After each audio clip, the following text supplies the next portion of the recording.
Hello there friends and welcome. For today's Pathfinder Enhanced video we have at last my Swarm That Walks Mythic Path guide. I was actually quite surprised by how amazing the Swarm Path turned out to be. It's not only very unique when it comes to its events and dialogue, but also gameplay wise despite being the Mythic Path with the biggest restrictions. For example, you'll be able to increase almost all of your character's physical and also mental scores by absurd amounts. We have plus 22 untyped here, together with great armor class, and really overpowered features such as immunity to all physical damage, the ability to melee attack the enemies from the other side of the screen with the ultimate reach and range, even hit everything in the game permanently for their touch armor class, which completely wrecks bosses even on unfair.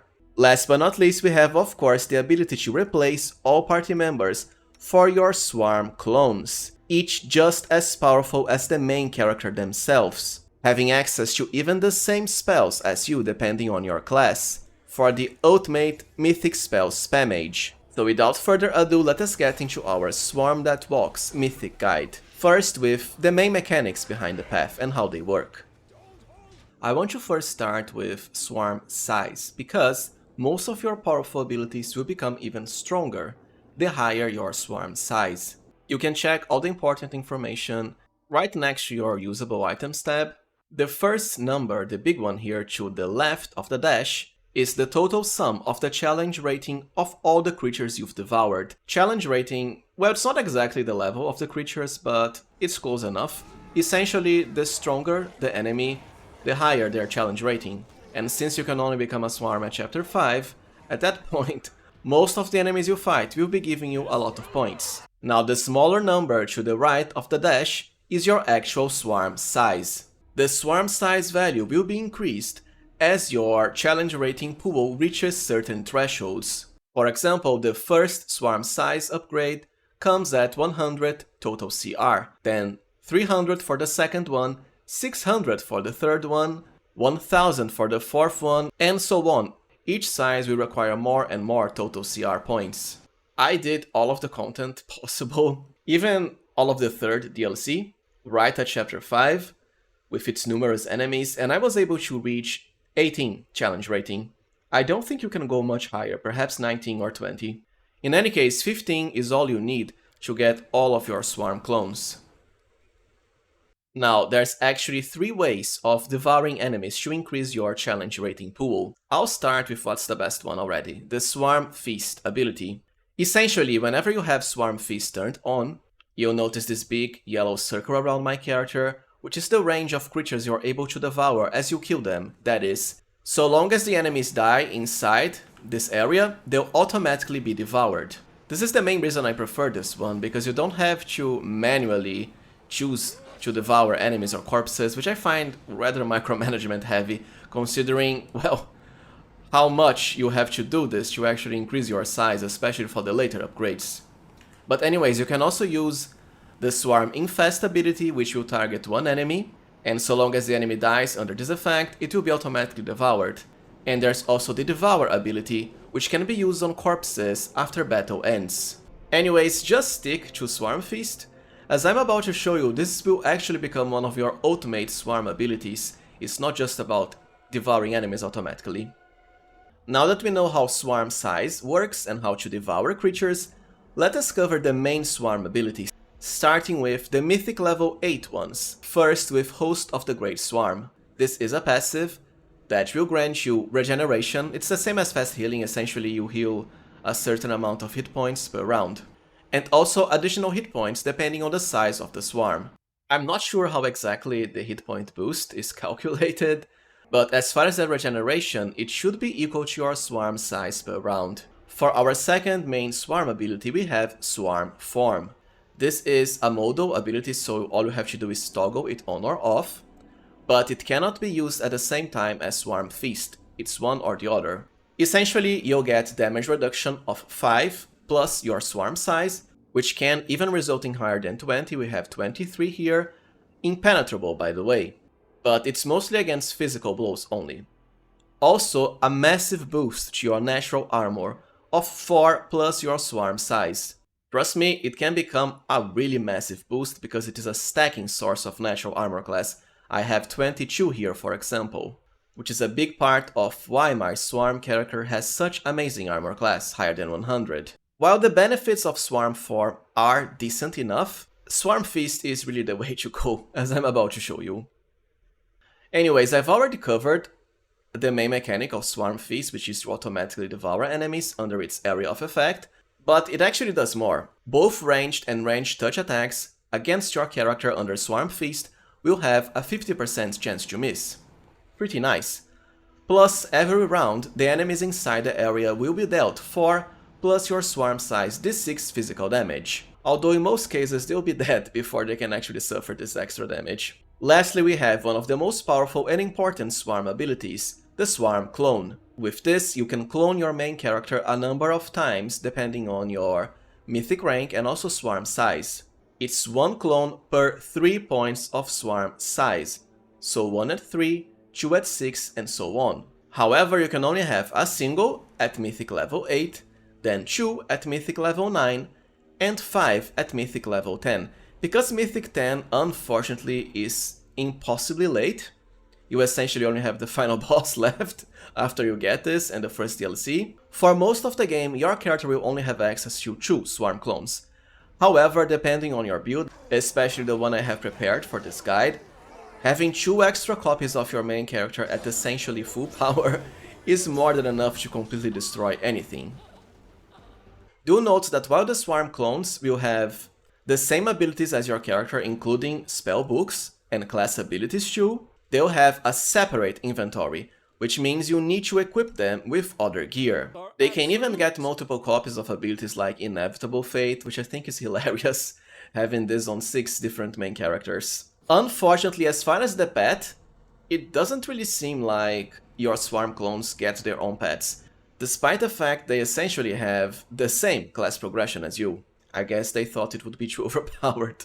And it doesn't need any saying, they'll also have the same feats, anything pretty much, from when you clone your character. Just the ability of having extra copies of your spellbook alone is part of what makes this so powerful. Not to mention, of course, the Trickster special feats too, as I will soon explain in the early Mythic Path and also best classes synergy for Swarm section.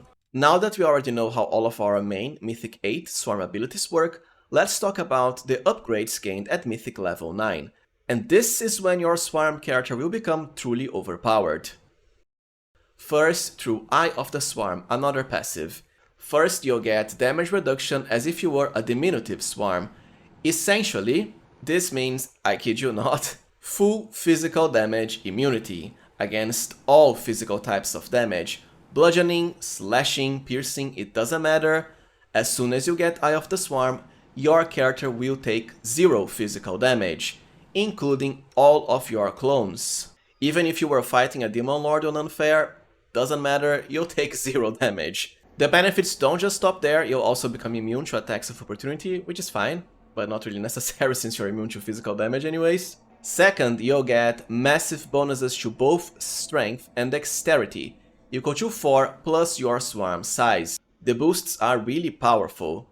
I have 22, for example, at swarm size 18. Sadly, we don't get it to Constitution. I suppose it's because you're immune to physical damage anyways. But this will highly contribute to both your damage, attack rolls, and also armor class. Additionally, while Swarm form is on, all of your attacks will deal way higher damage, equal to 4 plus your swarm size as bonus damage. And any opponent that attacks you in melee combat will suffer 4 plus your swarm size d6 points of retaliation as damage. So it's not just about defense, you can also acquire a lot of extra damage through this. Chances are you'll forego the extra damage though, because it requires you to have Swarm 4 on. The main reason is that Swarm Feast, right at Mythic level 9, will receive a massive upgrade. The game doesn't actually tell you this, I'm not sure why, but here's how it works. Starting from Mythic level 9, your Swarm Feast will not only increase your melee attack reach by an outstanding amount. Just for comparison, here's my character's melee attack range, the yellow circle surrounding him, while having Swarm form on. Now let us turn Swarm Feast on. Essentially, your melee attack range will become the same as the range from the Swarm Feast Devour ability. There's really no words. I mean, you are going to be literally shooting your melee weapons at the enemies, right? Because you can't truly attack from the other side of the screen. It's that big of a range increase. Now, this isn't even the best part, because as soon as Mythic 9, your Swarm Feast will also let all of your attacks hit as if they were touch attacks. That's right, all of your melee hits will not only get this crazy reach increase, but they'll automatically hit the enemies for their touch armor class, which is always way lower than their normal AC score, especially for the harder difficulties such as Unfair, which means you won't even need a lot of buffs, you'll still be able to easily hit even Demon Lords on Unfair. These two upgrades at Mythic 9 are why I consider turning Swarm Feast a must, as opposed to Swarm Form. Sure, you'll lose the bonus to damage, but who cares? Reach and touch attacks are way better, they just are. And as far as not getting the extra armor class increase, once again, it doesn't matter, because Eye of the Swarm makes you immune to physical damage anyways. So feel free to have enemies wail on your Swarm, all it will do is get them devoured faster because they'll take damage from this, while you remain invulnerable. Now for our true last Swarm ability gained only at Mythic level 10, we have the Swarm passive. The first effect is essentially close enough to the Eye of the Swarm ability, except instead of getting bonuses to physical scores, you'll get them to all of your mental stats, intelligence, wisdom, and charisma equal to 4 plus your swarm size. Once again, absolutely amazing because it is an untyped source of stat boost, meaning it will stack with everything else. Second, you'll get a huge boost to your spell resistance equal to 25 plus your swarm size. 43 for me at swarm size 18, which is actually enough to resist spells from even some of the most powerful enemies. Of course, the major downside is that, well, this comes extremely late game just before the final boss. So unless you plan on going for the first DLC, Inevitable Access, you really only have at most 5 minutes at Mythic level 10 for the main game. It's sad but true. This is actually even more amusing for Swarm Mythic 10 because look, you get more bonuses from the Swarm, such as a plus 10 profane bonus to stealth checks, and also to perception during rest and global map movement. But get this, once you reach Mythic level 10, you are locked out of the world map, so okay, I guess. Thanks for nothing. Well, alright, now that we know how all of the Swarm abilities work, including their most powerful ones, let's do a small section on the downsides of being a Swarm. While it is truly one of the most overpowered Mythic Paths, it's also one of the most restricted of them all. First, you'll lose access to all of your party members, including mercenaries. That's right, you won't have any. Thankfully, your faithful pet from your main character at least will remain with you. Also, you won't even be able to recruit new mercenaries. So before becoming a Swarm at Chapter 5, be sure to remove gear from all of your party members, so that you have extra for your clones. You even get to fight your old party members later on as a Swarm. Second, and this is related to not having any party members outside of your clones, as I've explained before, the clones are limited in that you need both Swarm size and higher Mythic ranks to get more. At Mythic 8 you can only have one. Thankfully, Swarms have very fast access to Mythic level 9. All you have to do is head to the city of Is. You don't even need to enter it. By just getting there you'll proc an event, which will then reveal a new map area, the Rasping Rift, the Scaris domain. You just have to go there. It's not really hard, at least for the Swarm build I have prepared, even with just one Swarm clone. And right after you'll get Mythic 9, and potentially 2 extra clones for 3 main characters. When it comes to the first size increases, I wouldn't really recommend you rush for the toughest areas until you actually get a few Swarm size. But for fast ways of increasing it, you have the third DLC, especially if you save all of its areas for Chapter 5 only, that is the Treasure of the Midnight Isles, also the Bear's Maw Shrine, even random map encounters, because they are pretty easy by the time you become a Swarm at Chapter 5, and the one at Chili Creek too. This should give you enough for, at the very least, 1 or 2 clones. After you get 2 clones is when I would do the hardest areas like the Ineluctable Prison and the City of Is. For our second main swarm restriction, you actually don't get access to Crusade management at all. Not sure why, but I suppose because you don't have any advisors anymore. On the other hand, you'll still retain access to the Crusade battles. Your previous general will be replaced by a swarm, and your units will become swarms. Locust, Vescavor, and also Spider. The Vescavor swarms being the best of them all, the tankiest and with the highest damage. I suppose it's because as you travel through Chapter 5, you'll need to defeat certain demon fortresses to actually access some of its areas. But once again, no more Crusade events and management, outside of battles only. Alright, now let us talk about the best early Mythic Paths and classes for synergy with Swarm. Essentially, it's the same as any of the late game Mythics. First, Merged Angel and Lich, because this way, you'll get to retain access to all of the extremely useful Mythic, Lich and Angel spells outside of level 10 ones. Which is why my character here has Fortress of the Faithful and of course Storm of Justice and Bolt of Justice. Just remember, you cannot respec your character after becoming a Swarm, otherwise you'll lose access to these highly powerful spells. Now, Merged Angel and Lich are even stronger for Swarm exactly because of the fact your Swarm clones have access to the same spellbook as yourself. So if you thought having one character casting Storm of Justice was overpowered enough, imagine 3 or later 6 Fallen Angel Swarms spamming orbital strikes at the enemy. There is just no way they can resist it. It's both hilarious to see and also extremely effective. Everything will just get deleted on sight. Now, I do prefer the Angel Mythic Path instead of Lich. Not that Lich is bad, it's just that overall, the Angel spells are more useful. You have the ultimate defensive buff through Fortress of the Faithful, together with the ultimate damage spells through Bolt of Justice and also Storm. Even other amazing buffs like Sun Form for even higher AC. But of course, the Lich has their own amazing spells. Vampiric Blade alone together with your physical immunity as the Swarm will ensure you'll never die. Not to mention the undead minion spells, and of course the tremendous amount of temporary hit points you can achieve. So Merged Angel or Lich are golden, especially for the early parts where you'll be at Mythic 8 and restricted to just one clone. Second, we have Trickster as usual. After all of your clones will also retain access to the special Trickster feats for amazing critical range.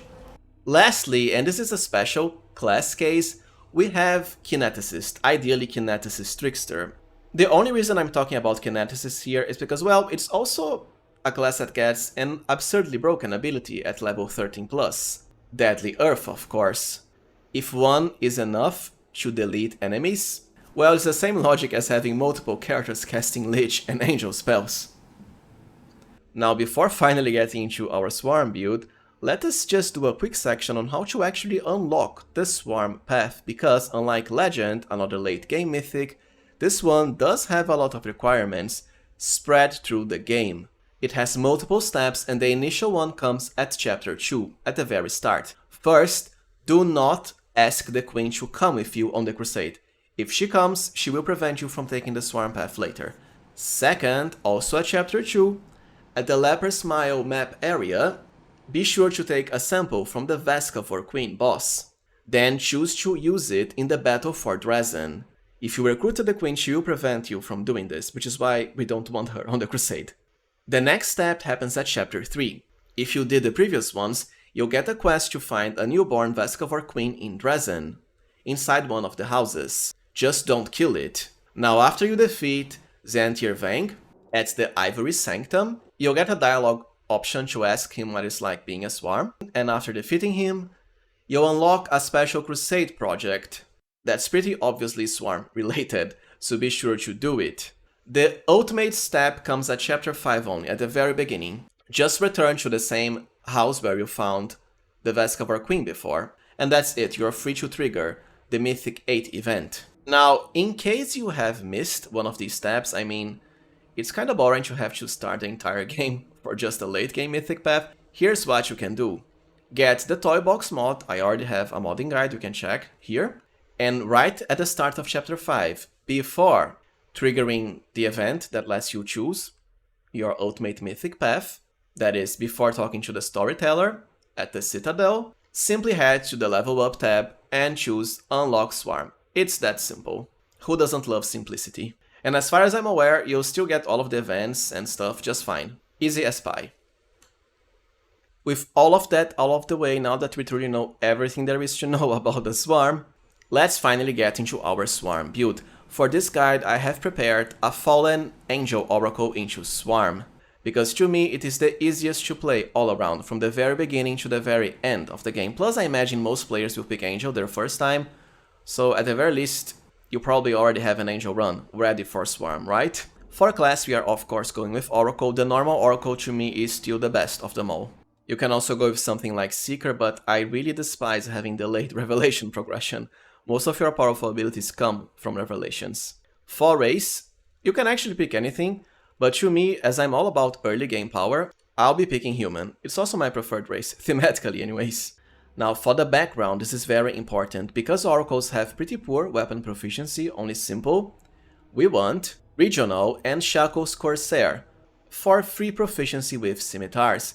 Scimitars are one of the best weapons for this build because they have amazing critical range, which all of your Swarm clones will also share, for higher damage and free attacks, through the teamwork feats. Having Athletics as a class skill is also nice. For your ability points, Charisma is our main stat, we want 19. I would then go for some decent physical scores, 14 Strength, 14 Constitution, and 12 Dexterity. Remember that as a Swarm you can get massive boosts to both Strength and Dexterity, also your mental stats, but only very late. Now I would also dump Wisdom to get higher Intelligence. You have high will save progression anyways as an Oracle, plus enough spells to buff your saves or become immune to crowd control effects. This way we can start with higher Intelligence for even more skill points.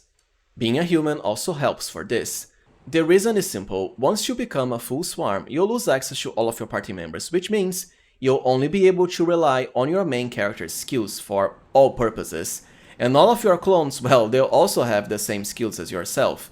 You can't really customize their skills outside of gear boosts. With a lot of skill points, we can at the very least acquire many skills to make our life as a Swarm easier. First, spend just a single point into use magic device. You don't need any more, because the rest is easily achievable through our high Charisma and also gear and spell boosts. You'll want maxed out Persuasion for the nice dialogue checks, including as a Swarm. Knowledge World is, amusingly enough, also very important, because whenever you rest, someone will have to cook for you. It's kinda silly, but what can I say? In Wrath of the Righteous, everyone loves tacos, right? Undead, Swarms, it doesn't matter. And Swarms are especially hungry for tacos because the best food buff in the game gives you a +4 to all of your stats. It really is powerful. And nowadays, through the latest DLC, the Treasure of the Midnight Isles, you can get it as early as Chapter 3. Like I said, someone has to cook, and it's gotta be you. You'll want to max this out because the taco recipe has quite high DC. Now, I would also spend 1 point into Athletics. You don't really need that many, 5 is more than enough because you'll get huge bonuses from Strength as a Swarm. For Mobility, just leave it to your pet. And I recommend you get points into Trickery too, because otherwise no one will be able to unlock chests and disarm traps.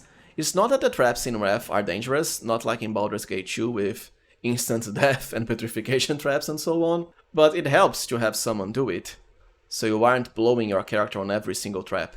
On the later levels, we'll be getting more skills too, but for now this is enough. For your level 1 feats, first the classic power attack and also cleave. Oracles will only get a second attack at level 8 outside of the haste spell. With this we have 2 attacks even as early as level 1. For your Oracle's curse, you can go with Powerless Prophecy, which has the best benefits, but its downside is also quite crippling early game, as you'll become staggered for the first round of combat, always. It's true that at level 7+, you can become immune to it from the Freedom of Movement spell, but you don't have access to that very early, which I find very annoying. So I would much rather go for Plague. The benefits aren't anything special, but the penalties are also negligible. For the first mystery, well, this build will actually be in a lot of ways similar to my main Oracle Angel build, because we have to play most of the game as an Angel Oracle, right? until you can become a swarm. So for the mystery, be sure to go with nature. The extra spells are nice, especially Barrack Skin, and like it or not, it has the best revelations. Speaking about revelations, the first one as always is Animal Companion and then Wolf. The Animal Companion matters especially for a swarm build because once you become a swarm, it will actually remain with you, unlike your party members who will leave. So essentially it's an extra party slot, especially for the times where you'll be at your weakest as a swarm, before you get access to many clones. Plus, you know, the pet will also be amazing at the early game, the mid game, the late game, anywhere, anytime. Pick your spells here to get them for free. And speaking about spells, please remember that I already have a full guide explaining the best divine spells in the game. Since for this guide I already had to cover all of the swarm mechanics and I don't want it to get too long, I'll really just rush through the spell selection. First, for level 1 spells, Shield of Faith and Bless. For deity, because you'll be going with Angel first and that allows the good alignments. I think it's quite ironic to pick Iomedai and then, despite being an angel, fall into the ultimate corruption and turn into a swarm. Then pick something like Neutral Good. At some levels you'll get an extra skill point, in which case be sure to start increasing Perception, so that once you become a swarm you can still detect traps and secrets. Now for our level 3 feat, Cleaving Finish is the way to go as usual. With this we can potentially get yet another attack per round for a total of 3, even at level 3, plus once you become a swarm at Mythic 9, because of the amazing reach boost, you can essentially proc this extra attack from anywhere on the screen, no matter where the enemy is at. The same for all of your clones. For the second revelation, Friend to Animals is the way to go for the huge boost to all of your pet saving throws. Sure, you only get a single pet as a swarm later on, but for the rest of the game where you aren't a swarm, it's really helpful. For another spell, Divine Favor. At level 4, increase Charisma, which is also what you want to increase on all of the other levels. As far as Strength and Dexterity, you have huge bonuses from Swarm as early as Mythic 9 anyways. For the first level 2 spell, Bow Strength is the way to go. For your level 5 feat, Combat Reflexes because you won't really have space for it later. It will provide you with even more attacks of opportunity. Amazing because, well, your Swarm clones will also have it. And, once again, because of the amazing reach Swarm has, you can proc your attacks of opportunity from anywhere on the screen. For another level 1 spell, Unbreakable Heart to remove confusion on demand. And then, the newly added Bone Fists, for a nice boost to the AC of all party members, and damage for your pets too. Once you reach 5 points into Athletics, usually around level 6, you don't really need to increase it anymore because the rest will come from gear boosts and also the Swarm buff. I would just start dumping it all into Perception so it can catch up with our other skills. For the first level 3 spell, Prayer is the way to go. Now before getting your character into level 7, be sure to level to Mythic 1 first, so that you can get a second mystery battle, thus allowing you to pick the battle revelations, which we'll do. For level 7 as always you want Outflank, which will be shared with all of your Swarm clones too, for even more attacks of opportunity. For the third revelation, as we just picked the battle mystery, we first want Weapon Mastery. This will provide you with Weapon Focus, Improved Critical and Greater Weapon Focus, all for free. Even better for the Greater Focus because usually only fighters can get it, not oracles. Now be sure to pick Weapon Focus into Scimitars. It's why we picked the Shackles Corsair background. For another level 1 spell, Strand of the Tangled Knot can help avoid hits. And then Lesser Restoration, plus Archon's Aura. At level 8 you'll get Improved Critical for free. And of course you want Scimitars, even better because by default, Oracles can only get Improved Critical at level 11. That's why the battle revelations are so good. For the first level 4 spell, Crusader's Edge as always. For level 9, go with Lunge to provide you with extra reach. It is true that, well, Swarms at Mythic 9 can get amazing reach, way better than Lunge, but well, that's only at Mythic 9, right? This is way earlier, and can help you a lot as you go through the game. Then pick, let's say, Protection from Alignment Communal, together with Remove Curse. And be sure to get, now or later, Protection from Energy Communal, because the Ultimate Angel buff, well, it will provide Resist Energy for free, but not Protection from Energy, so you still need to cast it. For the first level 5 spell, Burst of Glory. At this point you'll be merging with Angel anyways, so you'll be getting lots of extra spells, and supercharged spellcasting progression. It's just that because I'm leveling my character first through the normal build progression, it's only going to show once you reach the mythic levels. For level 11, heightened spell to provide extra spellbook flexibility, but also because at this point, like I said, we'll be merging with Angel for even higher spell access.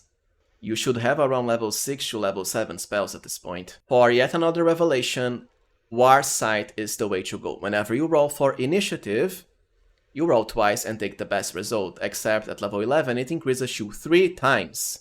It's even better as a swarm because it guarantees not only you, but all your clones will be acting first before the enemy. Uncanny Dodge for free can be fun too. For more spells, 8, anything here, and then Freedom of Movement, together with Spell Resistance, which is amazing once you are still an Angel for huge bonuses to the spell resistance of any party member.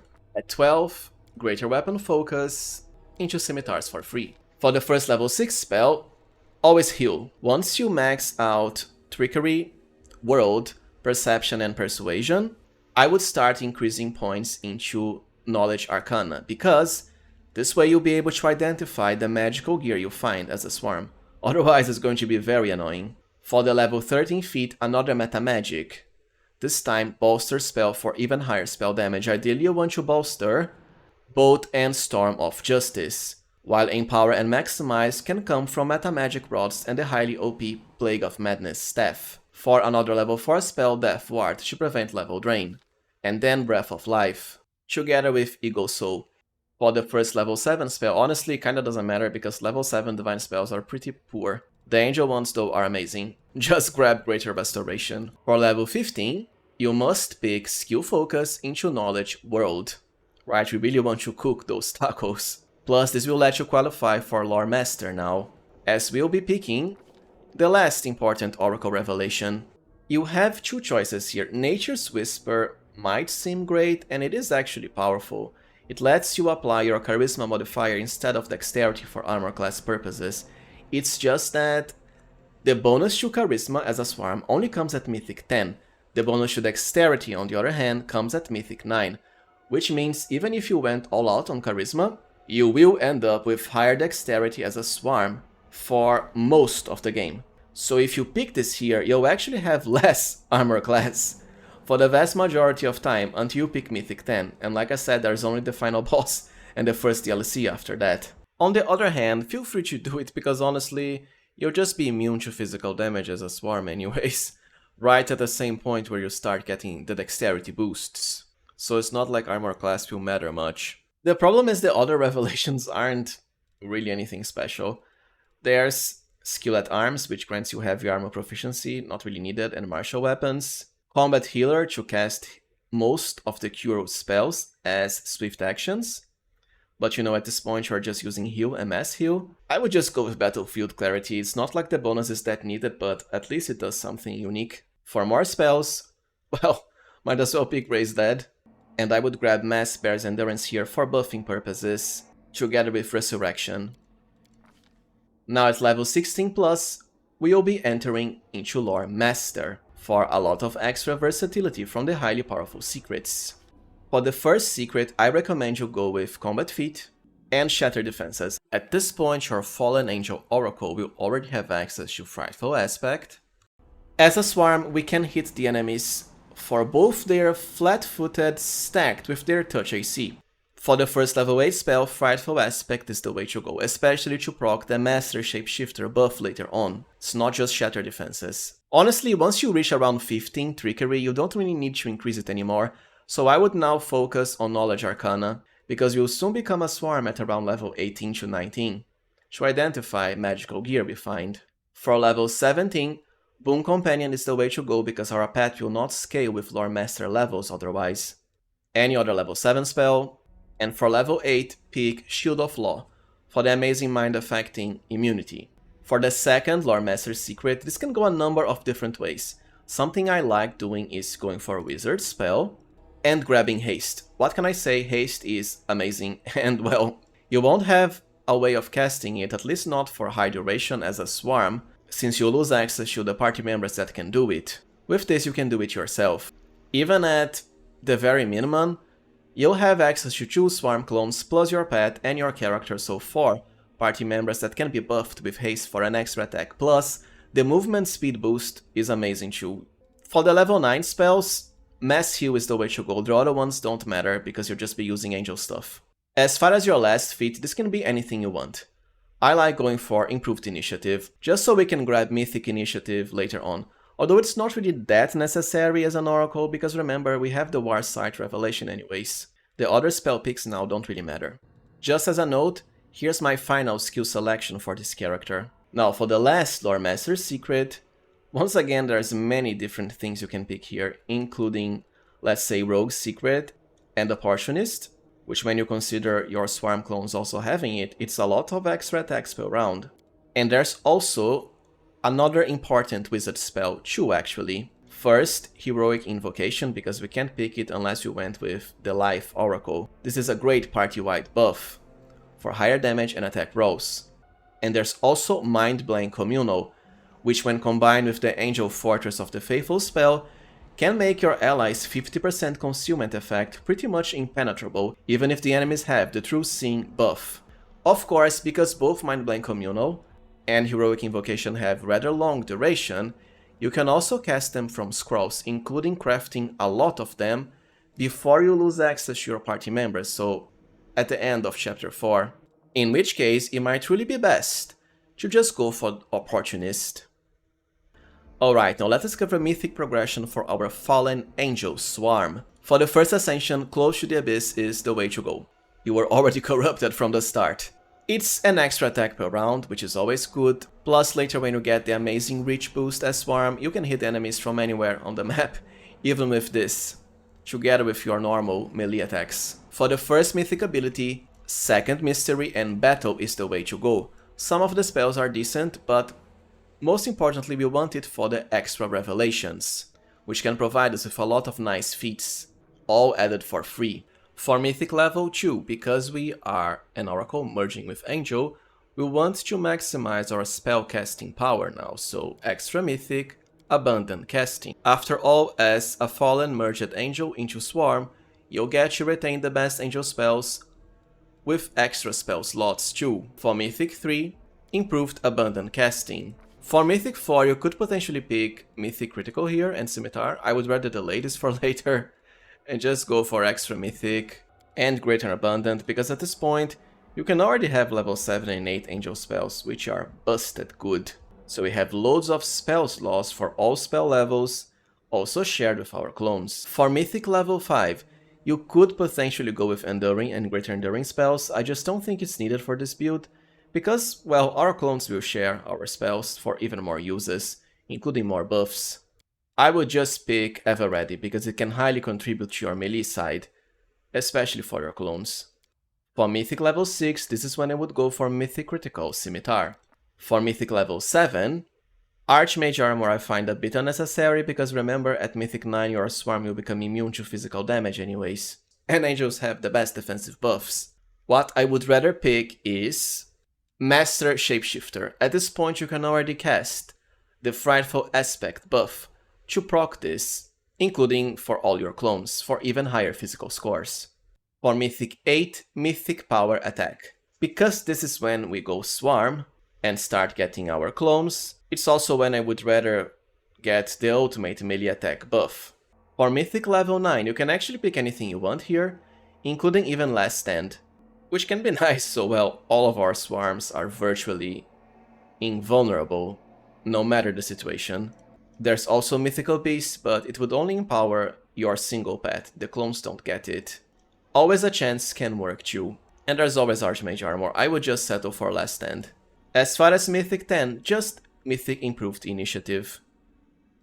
Alright, now let us cover gear for our Fallen Angel into Swarm That Walks build. For the Amulet, Velexia is still the ultimate one, for even higher charisma, at least on your main character, the actual true Swarm. You don't really need armor with this build because you eventually achieve enormous dexterity, or charisma too if you went with the Nature's Whisper Revelation. So just settle for Haramakis, including Divine Guidance for the bonus to saving throws. For robes, at least for the true main character, go with Robe of the Seven Sins to highly increase your caster level, because this will also directly increase the damage of your angel spells, and duration for some of the most powerful ones too, including the short duration buffs.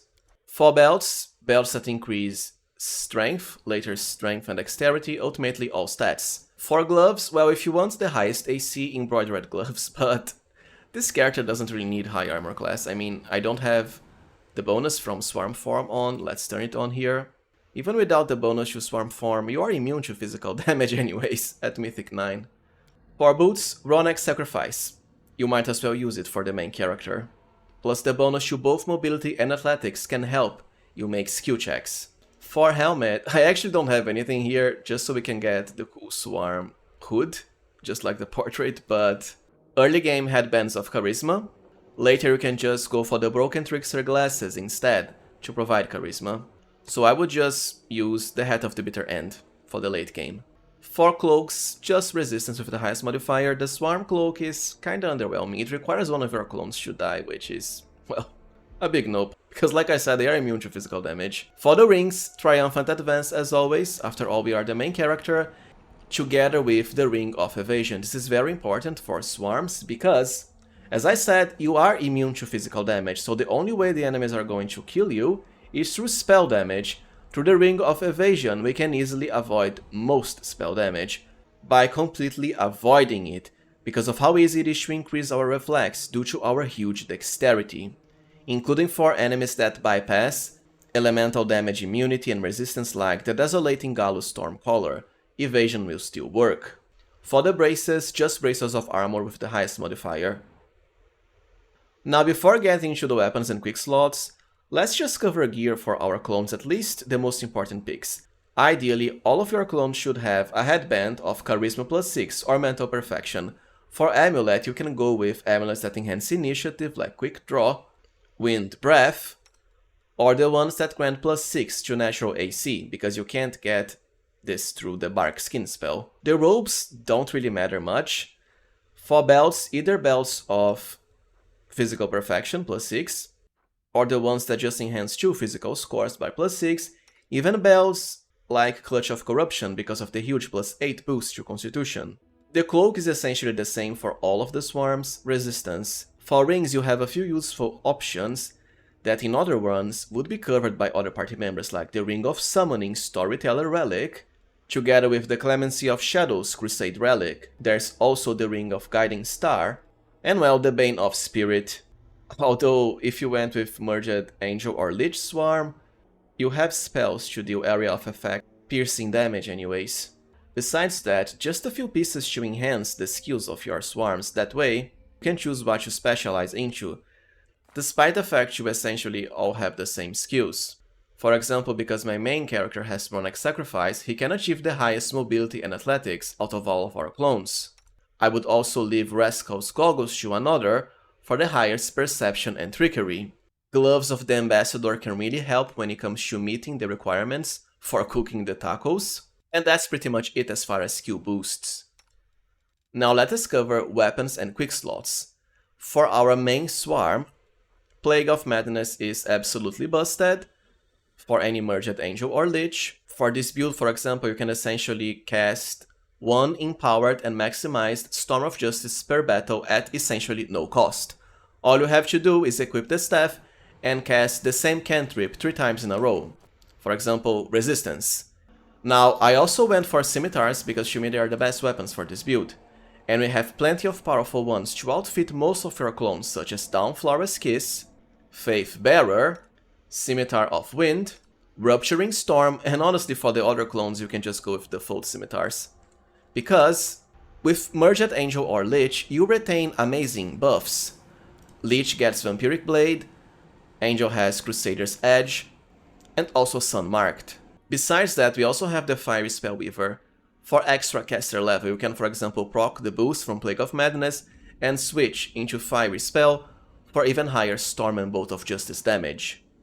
Now when it comes to Quickslots, Meta Magic Rods. Although you won't have enough for all of your clones, at least for 3 of them you will, such as Greater Quicken. Of course, you immediately start battle with an instant Pulsed Storm of Justice, which once again can also be empowered and maximized through Plague of Madness. Old Grimoire is just here to provide lower spell slots, it's not that necessary. Extend and Lesser Extend Meta Magic Rods, mostly to extend haste, if you got it as a Lore Master's secret like I did. The Rod of Mysticism is Oracle unique and can maximize any spell up to level 6. Lucky Dice can always help. For the Swarm clones, at least 2 of them can have Greater Quicken Rods, because as far as I'm aware, you can find 3 total in the game. Then for 1, I would also have the Grandmaster's Rod for freeing power and maximize. Devouring Lust for another one to maximize Storm of Justice. And I suppose at least one of the other Swarm clones can get a Greater Maximize Rod, and Greater Empower Rods too if you buy or find them. When it comes to skill boosts, don't forget the Signet of House Vespertilio can offer a lot of versatility to a Swarm, because once again you are limited to your Swarm skills. With this you can choose what to further increase depending on your needs. Oh, don't forget the Covenant of the Inheritor relic too. Sadly we don't have the Golden Toad here because my Swarm devoured Jubilost. Anyways, well friends, so this was it for my Ultimate Swarm That Walks Mythic Guide. If you found it useful, as always, please remember to like, subscribe, and also consider becoming a channel member. I truly appreciate your support. Thank you for watching and see you next time, and we'll soon be covering the remaining Mythic Paths, such as Devil and Goat Dragon. Stay tuned for more.